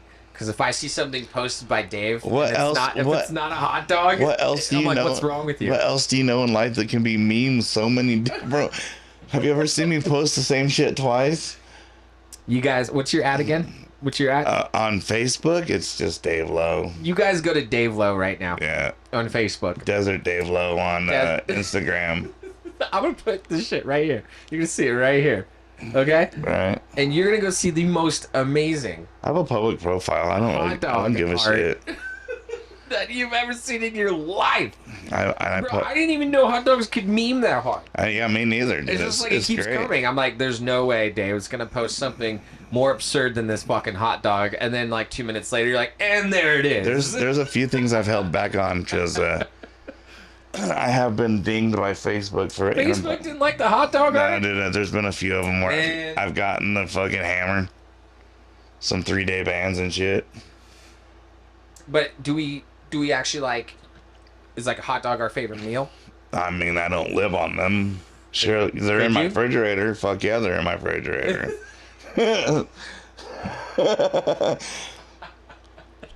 Dave Love. They're an easy snack. Keeps the motherfucking things on him. Now, can you eat them cold? Yeah. I can raw dog a glizzy. Oh, dude. I remember doing that as like a kid. It was Sure, okay. why not? Smoke enough weed. 11:30 at night. It's so chalky, dude. I mean, get a good hot dog. Don't be buying fucking shit hot dogs. Oh, dude, it don't matter. Oh, speaking of the best hot dog in the world, shout out my girl, Kristen. Sinbad's hot dogs. Sinbad is a pretty good hot dog. Yeah, they rank right up there. I think Sinbad ranks high for me because it's a childhood staple. Yo, me too. But like, I've been around the entire United States, and I'm sorry, dude. I'm sorry. You guys think you're eating good hot dogs, but you're not. Okay? Yeah. No, you gotta go to... The center of hot dogs on Earth is Sinbad's Hot Dogs in Sparks, Nevada. Okay? You go there when you come here. Okay? And you tell Christine that Nate and Dave sent you. Okay? Because that place is amazing. I don't get over there as often as I probably should. I love that it's still mom and pop. You know? Yeah, that's very few and far between anymore in the United States. COVID ruined that shit. Dude, I'm shocked that they made it through COVID. Yeah. But I will tell you right now, I was probably a big supporter of that because I found out they were open during COVID. And I was like, oh, bitch, I'm getting me a chili dog. You know? And I would go in there and they're like all masked up and everything. And I was like, hey, and like they're like, we're trying. And I was like, I want all the hot dogs. You know? So I tried to go there quite often to try to still line the pockets of that place because it's till this day still one of my favorite places to go sit down and eat. Or if somebody comes in and was like, I want to go to a hole in the wall, and I'm like, we're gonna go see Christine because it's so inviting, it's so tiny, it's like eat and get the fuck out, you know, and that's what I'm about. Right. Yeah, it's a good hot dog place. It is a good hot dog place. So, being Nomad, is there an expiration date on that? Not yet. Will there be? Maybe. I don't know. I have neuropathy in my feet, so my feet are... I have hardly any feeling in my feet. And maybe eventually I'll lose the use of my legs, and maybe that'll make me call it quits. Damn. I don't know. But right now it's still fun. Yeah. So... So you've been at it for about 3 years? Yeah, but I know people have been doing it for 15 and still doing it. Oh, God. Yeah. When people get their rhythm like that, Right. it's hard to break them out of it. Yeah. You know? Yeah, I don't know. I could never live in a house again. What would that feel like for you? Confinement. You'd like you in prison? Why spend money on that when I can... Hey, no, that's the real shit I don't ever, pay dude. rent, but I put money into my truck. Maybe because it's old, but most everything I fix now, I'm not going to need to fix again for a while. So all the major shit's been done except for like a transmission. let's talk about the mental peace that it has brought in you, because I know a lot of men have the hardest time just trying to find their peace in anything. You know, It's... where are you at now? Like, where's your clarity at? I don't know. I'm good now. Whatever happens, you know, driving down the road. I don't know, if I have a destination, I just go, and I don't know. Do you feel more relaxed I have no being a nomad than you were having a 9 to 5? fuck yes, dude. Well, I have no responsibilities. Like I have no any responsibility I have is self-imposed. Yeah, that's crazy. So if I need to eat, I got to make myself eat. If I need groceries, I got to go buy groceries. You know, my truck needs to be fixed. Those are the only responsibilities I have. So that can almost bring us to a good one. Just give me Having no a day in the life of Dave. One day, I wake up. What do I do? of traveling. Yeah, just give me a day as a nomad. I don't know. Just get up, have some coffee, walk the dog. How are we making coffee as a nomad? We still got a coffee pot? Are we doing like a hot press? What are we doing? Yeah, I have a French press, a Coleman French press. All right. And, you know, you just heat up some water, put some coffee grounds in it, and squeeze it together, and it makes enough to fill up my mug, and that's what I drink coffee in the morning, and smoke some weed, walk the dog. If I'm traveling, then I don't. I'm not an alarm clock person. I get up when I get up. So if I get up at 5 and I'm ready to go, then I get up at 5 and I go. If I get up at noon, then I get up at noon. You ever gotten up and like it was still dark out and you're just like, you know what, fuck it, we're going. I'm not really much of a, maybe now that I have glasses, I might do some more night driving. Having the glasses makes it much easier to see at night. But yeah, no, I have. We did that just in February when we went up to Lake Havasu, me and some friends for Winterfest. They're like, hey, there's a festival in Lake Havasu. Well, let's go. So we went up to Lake Havasu and Dude, that sounds awesome. went to London Bridge. And Because you were talking about like it's like one of the best things because like now you just go hit like music festivals and you just pull up in your rig and like it's on like Donkey Kong. right. Dude, I love that. And the free ones, I try to do all the free shit. Okay, Like, I'm yeah. going to Punks in the Woods this summer. Yeah. That's gonna be dope. Damn. What's that? Have you ever done that before? No, but I do have friends that do go. So So you heard about it through I just was the gonna grapevine? go last year, but I was like 500 miles away, and like I just wasn't. Where is it? It's in the National Forest of Washington. Oh, okay. So a little bit of drive, but very beautiful. Already be up in the area. So tell me more because you also said you went to a bunch of places, but you also got to go foreign.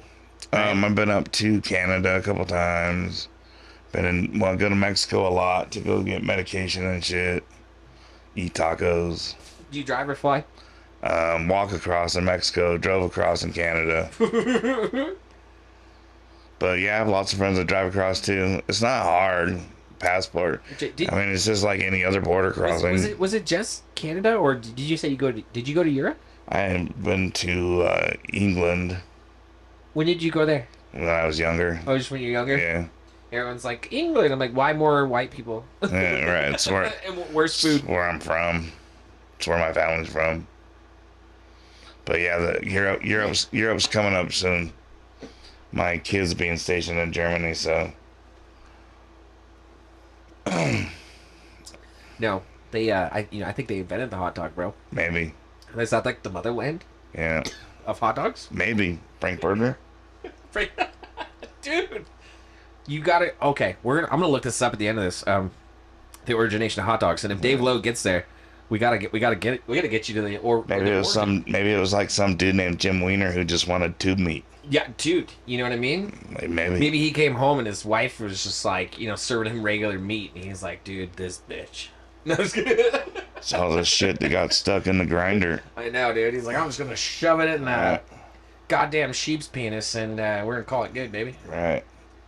And you take one romp into that, and you're like, mother of God. Yeah, it makes you wonder how some foods got invented. Dude, that one.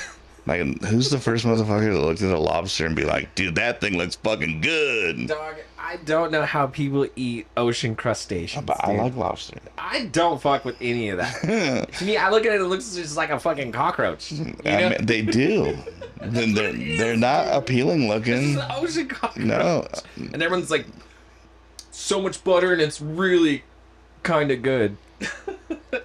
I always tell people this. You put enough sauce or really good sauce on something, it will taste good. Yeah, as long as you fry it, dude. Where'd that lighter go? Oh, I got it for you, big dog. Here. God damn. So, how long's our stint in Reno? This time I'm staying until the end of June because I'm gonna go to a family reunion with my dad. That sounds fun. What's that like? Otherwise, I would have bounced already. Family reunion. Well, it's not really a family reunion. It's my dad's brother-in-law's 80th birthday. And everybody just happened to be there. But yeah, all of his brothers and sisters and shit. You should make the joke at his 80th birthday that like, it's all downhill from here. But yeah, right. I'm not very close. I'm not very close to my family, so you might have peaked at 70. They're Mormon, and I'm covered in tattoos. Okay. I'm an outcast. So is the family really religious? On my dad's side. Yeah? Is your dad really religious? No. Are you really religious? Hell no. Interesting. So, when we're talking about epiphanies and, also, like, getting away from a lot of the bullshit, do you think that was inner self, higher self? No, it's just, what do you think I that don't know, was? just, what am I doing sitting here? Why? You question yourself, dude. You're just like, well, I'm stuck in this circle, and I don't know, maybe I saw a door that needed to be pushed all the way open and got out of the circle.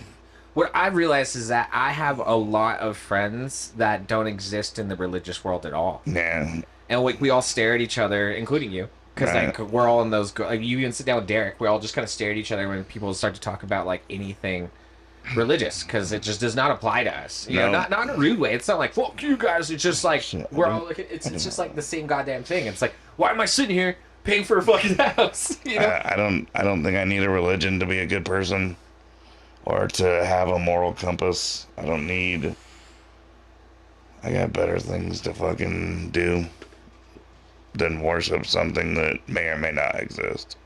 What do you believe in? And I don't know.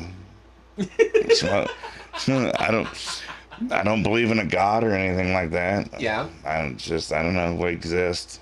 No, it's just My turn. I love it because you're a rare bird. I'm here. You're a rare bird, man, because there's so many people so ready to jump into Jesus Christ or surprisingly now I've been running into a lot of people talking about Islam too. They're all converting into these major religions, Yeah. and it's just like, it's very weird that people can't find it within self-worth to say, hey, I'm worth more than this. This is my brain. You cannot have it. I want to be these things, and I'm going to go get it. I didn't pray for it. I didn't do all those things. I manifested it within myself and made it fucking happen. Right, that's if I need something, I make it happen. So once again, guys, we introduced this man as, hey, fuck all this. I'm going to move to the woods. Right, to the desert, more like it, but And he did that based on no religious belief, no. which is also very interesting. And just because something in his gut told him so.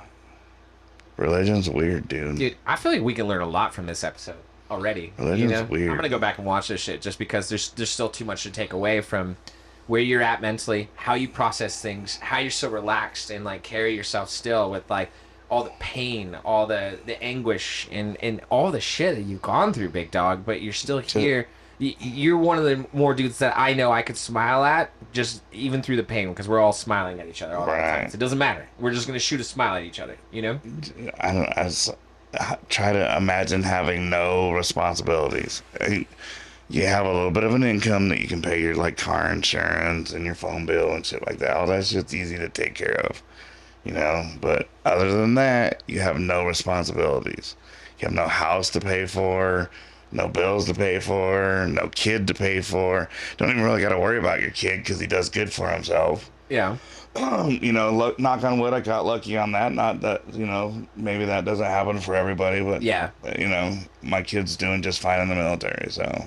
Dude, I love when even kids in this generation are self-sufficient, because there's a lot that aren't, and it's very frustrating because like they're all just so, like, I guess you would say very, very mean to the person that like helped supported them, you know, and they just take it for granted, Right. I guess, and then at some point they're going to lose that whole entire foundation, but then be too late for them to realize what I think the military is a good option for anybody. Yeah, right? I always say that to people too, like, you don't know what you want to do? Go serve. Dude, 4 years, and then you get fucking taken care of for the rest of your life. Did you, sir? See, I didn't either because my brothers did. I couldn't get in. I had medical problems. I had a bad knee Yeah, at the time. Well, my biggest thing is I always wanted to fly like fighter jets. Yeah. and then I did the Vision test. They're all never. You'll never get behind a $1 million airplane and go fucking Mach 1. So my dreams were really crushed. Yeah. You know, you watch Top Gun once and you're like, fuck yeah, I'm doing that. And then you can't. So life got really weird after that. I'm not gonna lie. Yeah, it's I always wanted to race cars, so I raced cars. That was easy. Oh, that's right, you did do that. Dude, talk about that. Raced dirt track cars for 10 years. Yeah? Give me more.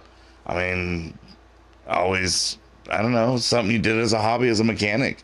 You know, That's not like a hobby, dude. After work, you know, you work on your race car, and Saturdays you go and try and beat 15 other guys. I did all right. I have, you know, one championship. Damn. You know, multiple, you know, main event wins and other wins. And How fast do those go?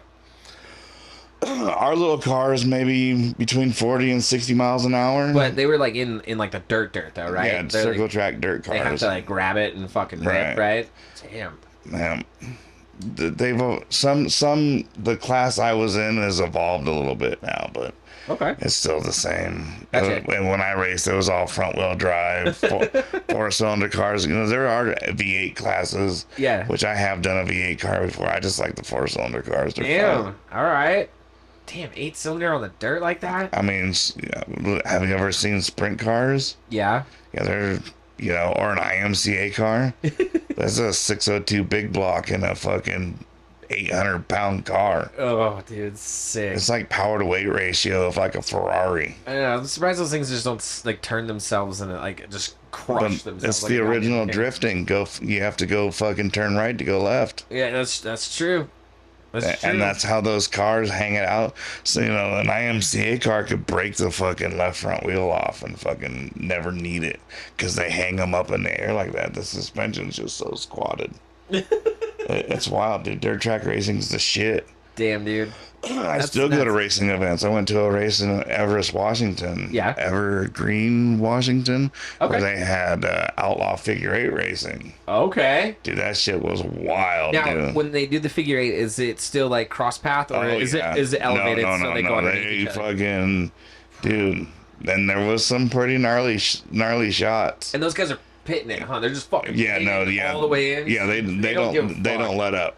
It almost looks orchestrated until they hit each other. That's crazy, dude. And they're doing it at like 70 miles an hour. It's fucking wild, dude. Yeah. Jesus Christ. I'll be up in that area. I might be up in that area again this summer, but I might go catch another race. Damn. Those outlaw races. I'm gonna go try and see Pantera this summer. So. Yeah, but they're like everywhere now. So I'm sure you can find them. And they're gonna be in Longview, Washington, in August. Okay. That would actually be a really nice time to be up in Washington. And to be then completely honest. Punks in the Park is shortly after that. Or, Even more fun. Not Punks in the Park, excuse me. Punks in the Woods. Punks in the Woods. And Check that shit out. That's on public property, public land, and it's not a paid event. You just show up, and if you can do volunteer work, you do volunteer work. If not, then enjoy a good time. Dude, that's crazy about the punk community like that. How everything is literally just like shake hand and help. The traveling community is like that too. It's awesome, dude. There's all kinds of shit that goes on with the traveling. Schoolie Palooza, you know. I went to a Sideburn event that was all a bunch of travelers and shit. Yeah, I feel like Burning Man it just never stops. There's all kinds of Burning Man Especially events. here. It's just always like decompression after the decompression party, and then the pre-decompression, and the post-decompression, and then you got like the pre-party, before the pre-party, before the pre-party. Right. And then there's the actual party, and that's like a couple weeks before the event. But and then before you all do that, you got a pregame. Oh, dude, it's nuts. You guys are animals out there. Just please stop leaving your dead vehicles in this city, man. Burners are wild. I hate when they do that, dude. That's the only thing I don't like is when we don't have like any water to go grab out of our grocery stores, or there's just these dilapidated vehicles just left on the side of the road all the time. Come better prepared. Exactly. Pre-order your shit so you're not taxing the community. Yeah, that would be freaking nice, but they don't care. I wish we could make more money off of them. Doing Burning Man. Yeah, like using your truck or something to haul gear and shit to and from the playa. You can't do Uber type shit like that without being licensed. Damn. People got busted this year for it. Really? Yeah, it was wild. It's because they were making some skrill. I hate that. That's what like makes things illegal. Shuttling people to and from the airport. That's literally what it is. The government deems it illegal. Gotta have a license for that. No, it's illegal if the government doesn't give their tax dollar on it. You know, that's the only time shit becomes illegal. Yeah, like if I was starving to death up in the mountains and I fished without a license, they could take all my shit and call me a poacher. Be like, bro, I'm dying. I needed a fish. They don't care, dude. And that's wild to me is like a fucking license to fish. I understand like reporting and being like, dude, hey man, like are we in spawning season? Like do we have any like endangerments? You know, like we should be able to go to a reporting station and find out what we can and cannot keep and then fucking go out, well, you know? Well, all that information is available, but you still have to have a fucking general fishing license in every state. So for me and you being our license there in Nevada, our yearly license in Nevada is like $25. License for food is fucked up. Which is fine. $25 isn't bad, but you go to California and you want to fish, it's $25 for one day. Or like $240 for the year. Damn. Right. So, and it's like that in every state. When you're an out-of-state resident, Washington is like $115 for the year. Okay. For an out-of-state resident, or like $13 for a day permit. Damn.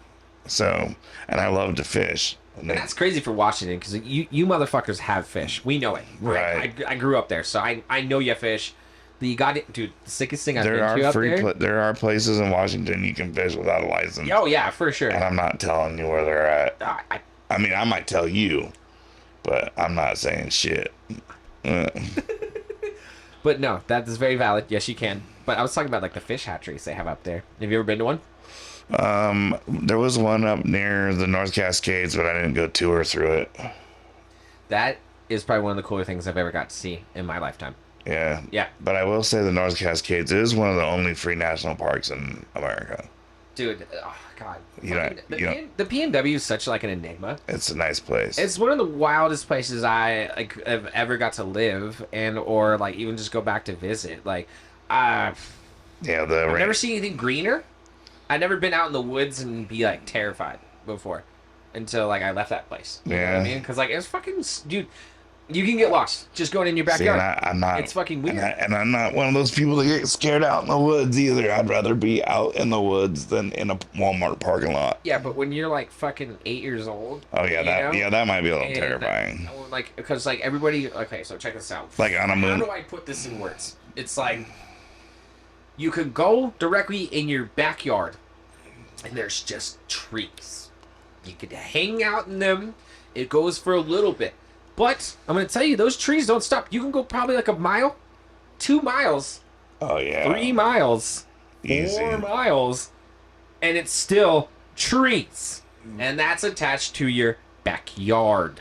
So you had to learn a lot of things as a young cat, dude, to be like, okay, well, this is how to familiarize yourself with trees and like, make score marks or like move something around so you know how to find your way back because, dude, you can just disappear. And with that type of coverage, it's like, that comes with the biggest animals. Right. You know, that's grizzly territory, you know? No, there's not so many grizzlies. You'd have to go pretty far north to get a grizzly. I said PNW. I'm not talking about Oregon or nothing like that. I'm talking mostly like mostly black bears. Yeah, you have to go pretty far north to get a grizzly. But then again, I've also been probably the farthest. Well, it's just like driving up to Canada. I don't. You know, going that far north, like into Washington. Oh yeah, I would never travel up there without a sidearm. Yeah, that place is wild up there, dude. Like with like the logging trails and everything. It's just like, you can get so turned around. It's just fucking crazy. All those bear encounters I had, and just banging pots and pans together was enough. That's good though. They don't want none. They don't want none of you. No, yeah, no. There's plenty out there for to eat. You know. Right. Especially with like the natural, I guess you would say, like the water pockets they have out there that just naturally occur and start spawning fish. Like now, if I rolled up to a spot and there's like bear scat all over the place and signs that they're foraging on the berries nearby, and like, oh, here I go, I'm just gonna scare all the, I'll go find somewhere else. I'll go find somewhere else where there's not bear scat. No problem. I'm not trying to interfere with all that shit, dude. There's no reason. I think mountain lions and bobcats are a little bit more scarier than bears. Ugh, yes. Because they stalk and they attack. Yeah, dude. And they attack from behind. Oh, I hate that. Just like fucking, what do you call them? Fucking, turkeys, dude. Yeah. Turkeys are I've never seen. dude. I've heard of wild turkey, but I've never seen one. Bro, I've been attacked multiple times by a turkey. And now we got beef. But yeah, I didn't know it was the same thing. You turn your back and they will literally, they just fucking go for blood. And they know that you just turned around, which is the most wild thing ever. Yeah, I would imagine they have pretty big spurs. They're just heavy, dude. Yeah. And I'm not a tall guy. So when you have like a fucking like 20, 30-pound bird like fucking jumping on your back, you're like, what the fuck was that? You know? Yeah. And you realize it's this turkey, but as soon as you turn around, he's like, chill. Not moving, waiting for you to turn around again. It's fucking weird. Right. So damn, worried about wild animals as a nomad? No, not really. I mean, we're out there. People are scarier than animals. We are absolutely by ourselves, Dave. It's awesome. How do we keep our mental health attacked being out there? Big guy, you reading books? Do you say any mantras? Like, is there routines? Like, how do you keep yourself intact, bro? Make yourself a good meal. Watch good movies.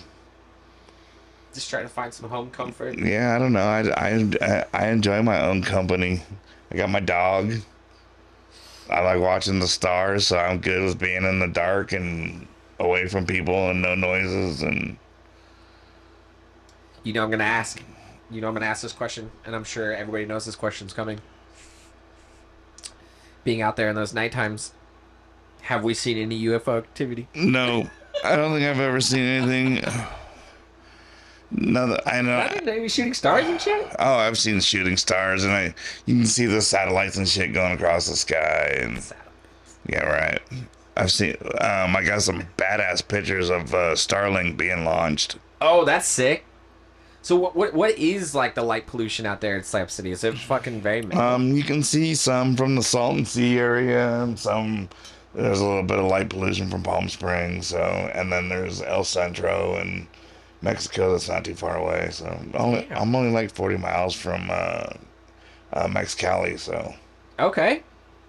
Now, can you weigh in on who has the better Mexican food? No, Mexico.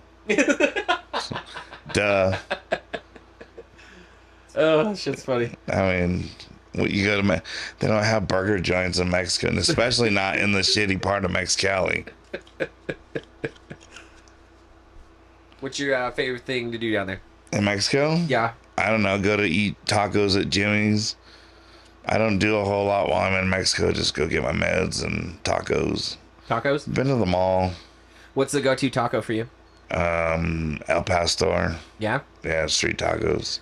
Sauce? No sauce? Spicy guacamole sauce. Okay. And then what about, are we a onions and cilantro person? Oh, yeah.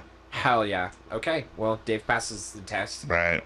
All right, because that's exactly how you eat a taco. So I've eaten some questionable shit, too. So, I mean, yeah, I ate some street tacos in an alley once that they said they were Borrego, which is sheep's head. But, I mean, it could have been the fucking missing cat as far as I know. Well, I mean, I don't know, dude. It was good, though. Being a hot dog enthusiast, I don't think anything would scare you, right? It was good. As long as it tastes good. What did it taste like? Mexican food.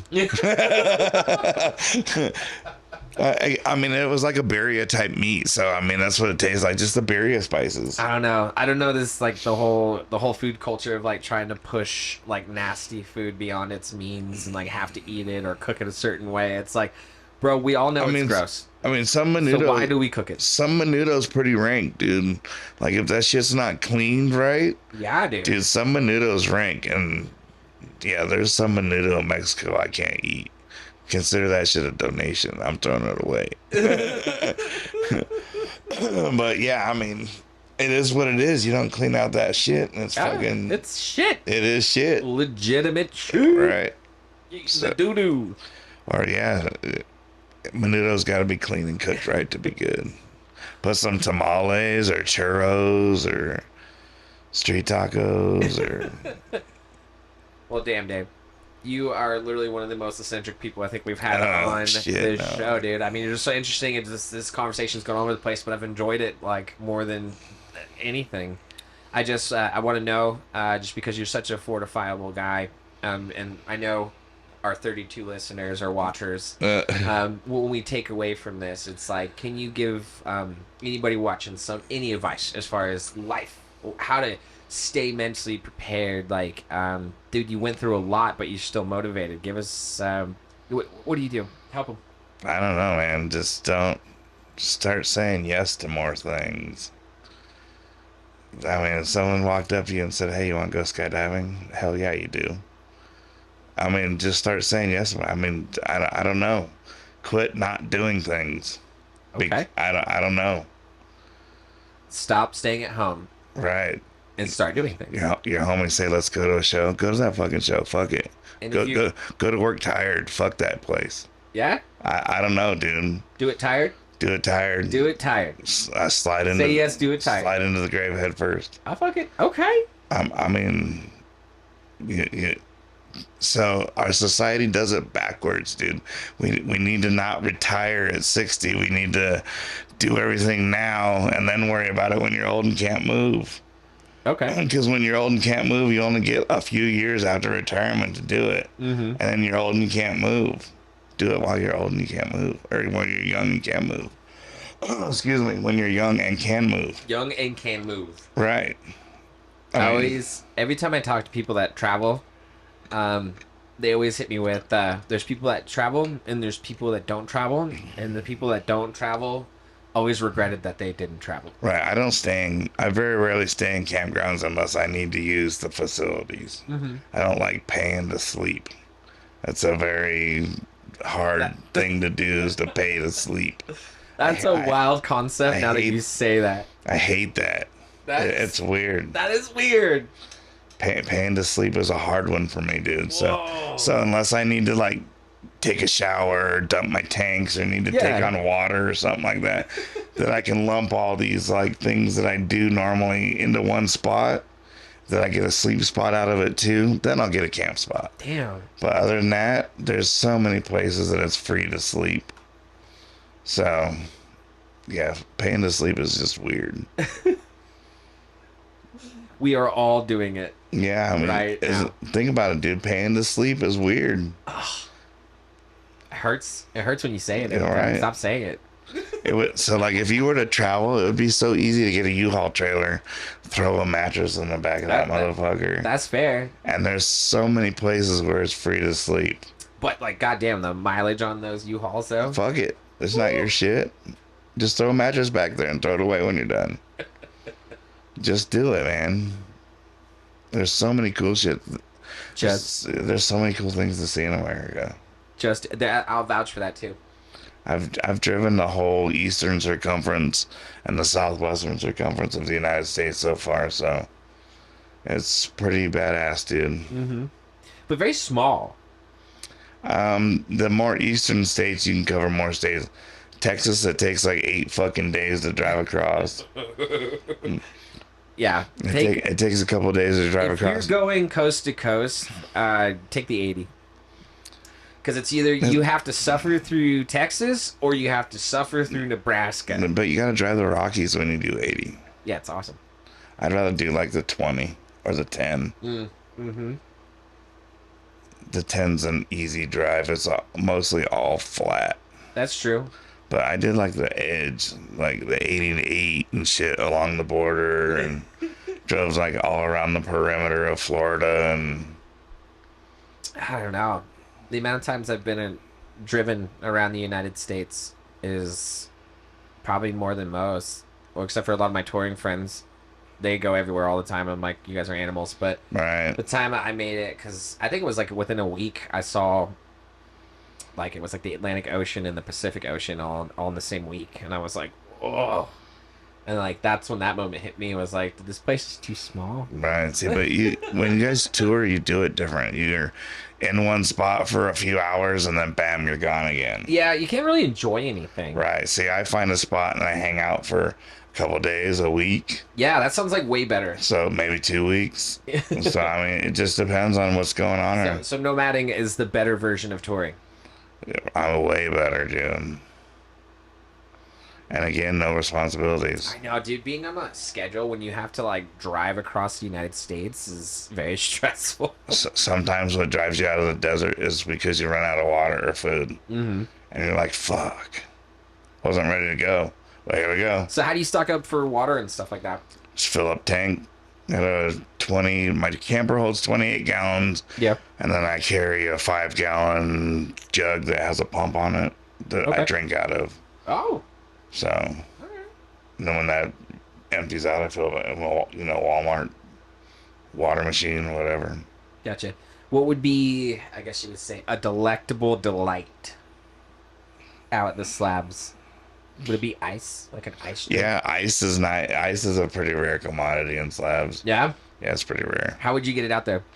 Buy it in a bag and keep it in a cooler or in a freezer. I mean, a lot of places all run on solar, so refrigeration and freezers is not uncommon. Gotcha. Out there even? Yeah. Damn, bro. Some people are running on thousands of watts of solar and hundreds of amp hours of batteries. It's pretty cool. Yeah, they're out there gaming and shit. Oh yeah, watching TV, playing Xbox and shit. For real? Yeah, the whole entire range runs on solar. The weekly venue out there. God damn. The Ponderosa mostly runs on solar. That is wild. Yeah, a lot of places run on solar. Gasoline's expensive, dude. Dude, gasoline's super expensive. And the sun is like right there, dude. Right. And, we live in the desert. Do we get 330 days of sun a year? I feel it. Or more. I definitely feel it. Or more. God damn. Alright, Dave. I think we've already fucking talked a shit ton. I don't know how the hell you're going to edit all that shit. Oh, it doesn't matter. This is a pretty good, just straight on convo, dude. So it's going to be boop, boop, boop, boop right at the end right there because this is a pretty fluid one. So, be very easy to talk to. Cool, man. Yeah. I mean, your story is, goddamn, like I said, this is probably one I'll carry for a while just because it's so much. There's so much to unpack here. In this very short amount of time. Obviously we'd love to dive into every little thing, but you're such a complexity of a man, Dave. Yeah. I don't feel complex. But what you won't feel complex till you watch this back, bro. You Yeah, get all these points. I don't know. I don't usually watch shit that I'm on. It's weird. No, don't worry about it. You don't have to. I don't either.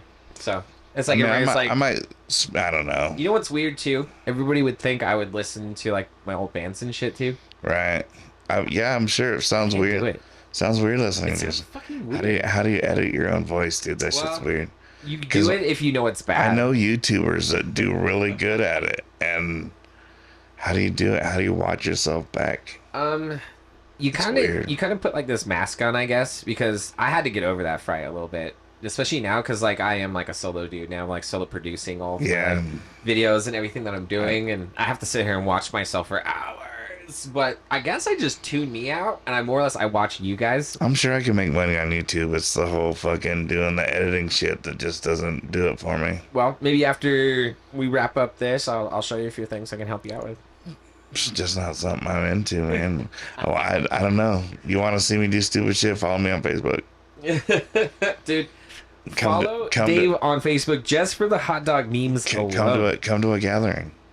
Bro, why don't you just like do like what are you called, like the on the go vloggers where you just like, hey, Dave Lowe, and you don't have to edit anything. You just kind of go through your day to day. I don't know. I do well on Facebook and shit. I pretty much post my life. Yeah, you do really good. I mean, you get what I give you. I'm just saying. What about like a full episode, like a full Dave episode? And then, I don't know. It's not that exciting. Bro. I'm sure it would be exciting having you out there at Slab City, but I'm sure people would appreciate you filming that. See, that's the problem though with Slab City. I wouldn't want to you just can't free film there and beat your ass on. Yeah, people be okay with it. It's some people there are there to be there, not to be seen. They don't want to be seen. And I don't know. I just don't want to I don't know. I don't take pictures and slabs a whole bunch because it's just not something I feel comfortable doing. Damn. Is that like But there are people that film indiscriminately and it makes people uncomfortable. So I'm not trying to be part of the crowd that makes people uncomfortable. Yeah, no, that's facts. Is that kind of like an unspoken rule out there? Yeah, Like, hey, no, keep your shit to yourself no, like it's that. not unspoken. It's like very much, Verbal rule. very much so. If you want to take somebody's picture or film them, you need to be asking. Oh goddamn! See, I appreciate that though. Yeah, so I might whack your arm off with a machete, dude. Not saying that's ever happened, but you may get swatted at. Allegedly. Yeah, right. Allegedly, you lop your arm off. Right. I just don't take those chances. Be like, here, let me get your picture. Wait. Do it for the gram. Right. God damn. So what's next for what's next for Dave? After this episode, after we're done talking right now, what will we go do? I don't know. Kind of hungry. You know, I don't know. that's it. We're just like food on the mind. Yeah, I'm still working on my camper and shit. So I'm leaving at the end of the month. So I'm still putting shit back together. Where are we headed after this month? You said, is that when we head up to PNW? Yeah, I'll be up in Northern California at the end of the month, and then from my aunt's house, I'm gonna go up to the Oregon Caves and go explore up in that area. Dude, that place is phenomenal. Yeah. It's very crazy. Dude, Yeah. are you going to the Thunder Caves? I'll do whatever, all the touristy shit. Okay, yeah, so... The hike, I guess, is pretty hard and strenuous, but I'm down. There's a lot of... If I fail, What do they they can... call that? Like, they have, I guess, like stairway kind of thing? Yeah. Kind of thing? Like, Yeah. they try to guide you down, like, these big, slippery fucking rocks, dude. But if you can get out there as, like, the tide's coming in, at, like, the Thunder Cave, or it's like the Thunder Cave or the Devil's Cave, I can't remember which one it is. You guys can fact check it or tell me I'm fucking wrong, I don't care. But when it comes in, dude, since it's like a mile-long cave, when the tide hits the top of it... The Oregon Caves are affected by the tides? Yeah, so when it comes out, Holy shit. there's like a mile-long cave in there. I think it's called the Devil's Cave. But when it comes in, because you can't get to it when the tide comes up because it floods it out. But as it's pre-flooding it and like the waves are slapping against like the part of it, dude, it literally sounds like... That's cool. It is one of the cooler things. I highly recommend you to go do. Like, it's sick. It's just one of those things, man. Caves are pretty cool, dude. I've been in a lot of caves. But they always say, like, out there on those big ridge and rocks, it's like, bro, like, try to be as careful as possible, because trying to get somebody out there to save you is it's like 50-50. Right. Wow. Because it could swipe you out there, man. I think we had a picture of us, like, dude, like a 50-foot fucking wave coming up right behind us, slacking those fucking rocks, and it almost took us, dude. I think at the Oregon Cave National Monument, it's a guided tour with the national park, so I'll probably be all right. Yeah, dude, you'll be fine. I'm just saying, like, you know not to fuck around. Right. Yeah, no, I like having a good time, but I'm not trying to die. Dude, but like some people be fucking around, like, hey, take a picture, and Yeah, just right. get swooped right out. You're like, hey, dude, hey, the ocean don't fuck around, man. Right. But you'll love it. I know you'll love it. Yeah. It's pretty up there. And then all you're getting is microbreweries, teriyaki chicken, or teriyaki anything. It's just teriyaki. That's all right. And then probably brick oven pizzas, man. You know, so right up your alley, you know. Teriyaki chicken's pretty good. I mean, there's a slew of teriyaki restaurants up in Washington, and they're literally just numbered. It's like teriyaki 1, teriyaki 2, teriyaki 35, and surprisingly enough, they are not owned by the same person. Interesting. Yeah, there's a franchise called Donut Avenue that's kind of the same thing in Southern California. There's 2 of them in the same town, and they're not affiliated. Are they offended when you ask? I've never asked. Okay, I'm sure they get offended, and you're like, well... I like one place over the other anyway, so... Ooh, how do you know which one's which? Just the other end of the town. Okay. It's like the only 2 places to get food in. Do they look the same? No. They're just called the same name? Yeah. Interesting. They serve the same food. Kinda. One has pizzas though. Okay. One does pizzas. One Is that the better one? Yes. Okay. The better one has pizzas, y'all. And $9 for a large pepperoni pizza. Okay. Is it pretty good? It's decent. It's decent? It's all handmade, but it's decent. Okay, how do people determine a good or bad pizza? I don't know. Is that like, is it sauce ratio? Is it cheese ratio? All of the above. Because, like, I mean, Even though it's bad pizza, it's That's so I'm subjective. still gonna eat it. It's so subjective. Yeah. A good anything is subjective. What is Dave Lowe's favorite pizza? I don't know. I don't know. That's a good question. Maybe I haven't had any pizza that's knocking my socks off yet. You don't have like a go-to? Not really. You're just like any pizza that's available right now that's hot? I'm just not a big pizza eater. Yeah. It's just hot dogs, right? Nah, yeah, That's- just hot that's dogs. it, bro? Just it. Hot damn. dogs. Okay, if you were to make your own perfect hot dog, what would it be? How would you make it? I don't know. Grilled. Maybe some grilled onions. Some mustard. I don't know. Pretty simple. Okay, bun. Yeah, of course. Grilled bun. Yeah. We're just looking at regular bun, brioche. We need. Yeah, it's a hot, What about a pretzel bun? Sesame seed. no, I don't know. Just a decent hot dog bun. Okay, so Nothing special. what's our go-to hot dog brand? Nathan's are good with me. I'm good with a good old Nathan's. He said that because No, that's just it is what it is, But I'm not above eating bar S. okay. So when you guys find out he's like the hot dog king, this is the go-to hot dog. Okay, this is how we do it. Okay, hot dog grilled, Nathan's There's or equivalent, right? yeah. There's some deli dogs that you can get. Like as you're traveling around, you buy hot dogs out of a deli I'm just saying, that you just can't you replicate. can't go below Nathan's, Right. all right? You can, but You that's just gotta- my go-to. Now, when you grill it, what are we talking about? Like, are we talking a frying pan or an actual grill? Whatever, frying pan, water, it don't matter. Whatever's easiest. No. We're talking about your perfect hot dog here. Oh yeah, on the grill for sure. Like the line grill. Or maybe even like over open fire. Okay. Anything on it? No, Like, do you like wipe some barbecue sauce on it? Nah, just Okay, so straight. regular hot dog on grill. Nathan's are higher, and we Right. talk about grilled onions. Caramelized, or are we just talking about like just kind of simmered down? Yeah, just throw some, like a thick chunk of ring on the grill. Yeah. Just let them cook up with maybe the oil. Just keep them wet. Okay. Just throw them on Any the hot- salt, any pepper on those? Sure, why not? Okay. And then we put that. Whatever seasons Now, around. and then you said mustard. What kind of mustard? Dijon? I don't Yellow? know. Some kind of stone ground mustard. What does that mean? I don't know. Just mustard. Just Like yellow mustard, right? yeah, like What brown, about brown like Grey mustard. Poupon? Sure, No. if that's what you got. this is your perfect hot dog. I don't know. I'm not. So I don't go buy ingredients. When I you're, know, but like if you're grabbing like your perfect mustard, what is it? I don't know. Just some like good. Is it French's, dude?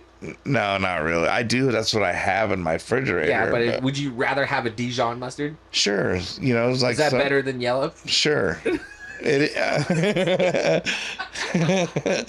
Okay, Nathan's hot dogs are better grilled, seared onions, and then I don't a know, Dijon mustard. I don't know a brand name. a Dijon mustard, just not a a- yellow, a like a Dijon good mustard. Because I brown- feel like that would pair better with like a with the brown onions, mustard, too. That does sound better. And then but when you say grilled bun, is that also on the same Sure. grill? Yeah, just same grill. Do you butter it? Sure. Yeah, that butter's good on a bun. Yeah. Do you ever do like the mayo trick where like it also sears down? All right.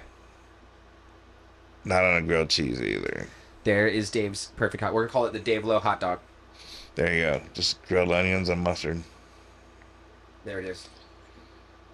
Now, I feel like that's a perfect ending to this episode Sure. because like I don't think everybody's really gotten your perfect hot dog out of you after all your hot dog content. So I feel like I'm sitting on gold right now.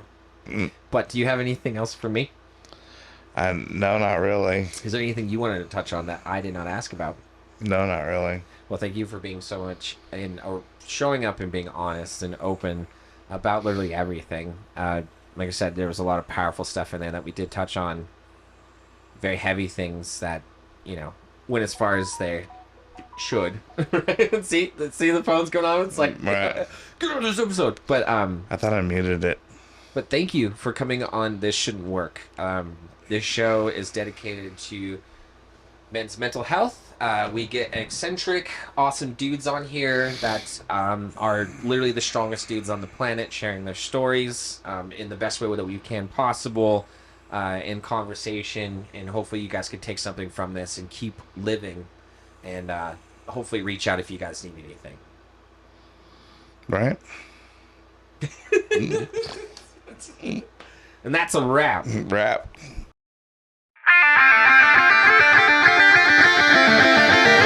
If you or a loved one is having a hard time, please reach out and get some professional help. Here are some links to get you guys started. We would rather hear your stories than attend your funerals. The world is always a better place with you in it. Now, as you wait for new episodes, please follow us and our affiliates. We love you guys. Keep your heads up.